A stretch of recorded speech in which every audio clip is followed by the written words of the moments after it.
ለክርስቲያን ሁሉ የእመቤታችንን ተአምር መስማት ቀላል አይምሰለው፣ የከበረ ገናና ነውና ወንዶቹም ሴቶችም ወደ ግዝት እንዳይገቡ መስማቱን አስታግሉ።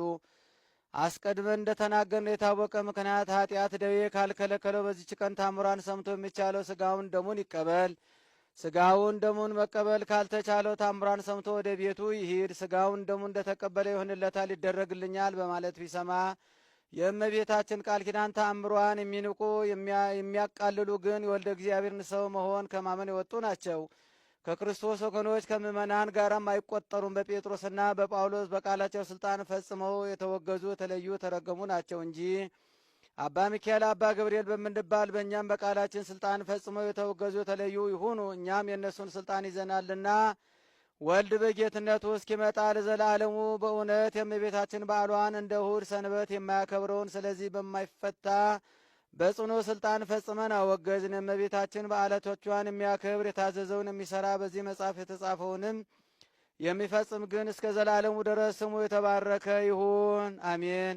አይኑ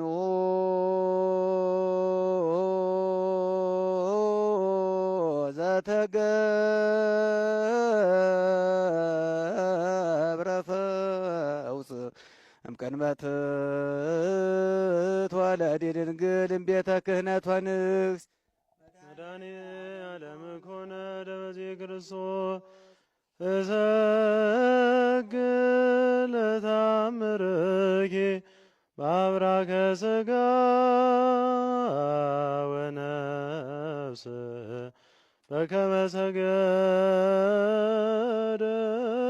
ለወልድኪ ወንሰገድ። ለእመቤታችን ስግደት እንዲገባ ለአንቺ እሰግድልሻለሁ እሰግድልሻለሁ እሰግድልሻለሁ።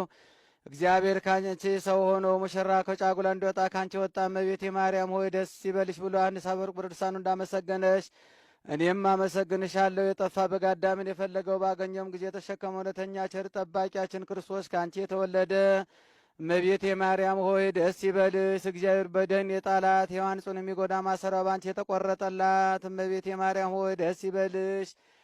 እግዚአብሔር በብሩህ ደመና ተጭኖ መጥቶ በማኅፀንሽ አደረ። እመቤቴ ማርያም ሆይ ደስ ይበልሽ። በቅዱሳን ነቢያት በቅዱሳን መላእክት አድሮ የሚኖር ከአንቺ ተወልዶ የተገለጸልን እመቤቴ ማርያም ሆይ ደስ ይበልሽ። ከአብ ከመንፈስ ቅዱስ ጋር የምንሰግድለት ቃል የሚባል እግዚአብሔር ባንቺ ባህሪ ከአንቺ ወለድ ዘንድ የወደደሽ እመቤቴ ማርያም ሆይ ደስ ይበልሽ። እኔ ለምእመናን ወንጌልን የማስተምርለት የጌታ እናቱ እመቤቴ ማርያም ሆይ ደስ ይበልሽ። ከወለድሽው በኋላ ማኅተመ ድንግልናሽ እንዳይለወጥ አድርጎ የጠበቀሽን አማኑኤልን የወለድሽው እመቤቴ ማርያም ሆይ ደስ ይበልሽ። ማኅተመ ድንግልናሽ ሳይለወጥ ንጉሥ ክርስቶስን የወለድሽ እመቤቴ ማርያም ሆይ ሰላምታ ይገባሻል። ማኅተመ ድንግልናሽ ሳይለወጥ ንጉሥ ክርስቶስን የወለድሽ እመቤቴ ማርያም ሆይ ሰላምታ ይገባሻል። ልዩ መድኃኒታችንን በመውለድሽ እናትን አገልጋይን ትብለሻልና እግዚአብሔር ባሕርሽን ባሕርይ አድርጎ ባለሟልነትን አግኝተሻልና እመቤቴ ማርያም ሰላምታ ይገባሻል። እኛ ከምንወደው እሱም ከሚወደ ልጅሽ ኃጢአታችን ያስተሰርይልን ዘንድ ለምኝልን። ልመናዋ ክብሯን በእኛ ለዘላለም በእውነት ይደርብንና አምላክን የወለደች በድንጋሌ ሥጋ በድንጋሌ ነፍስ የጸናች ክብርት እመቤታችን ያደረገችው ታምር ይህ ነው። ከዕለታት በአንድ ቀን ጌታችን ኢየሱስ ክርስቶስ እናቱን በእኔ ምክንያት ካገኙሽ ሐዘኖች ማናቸው ሐዘን ይበልጣል አላት።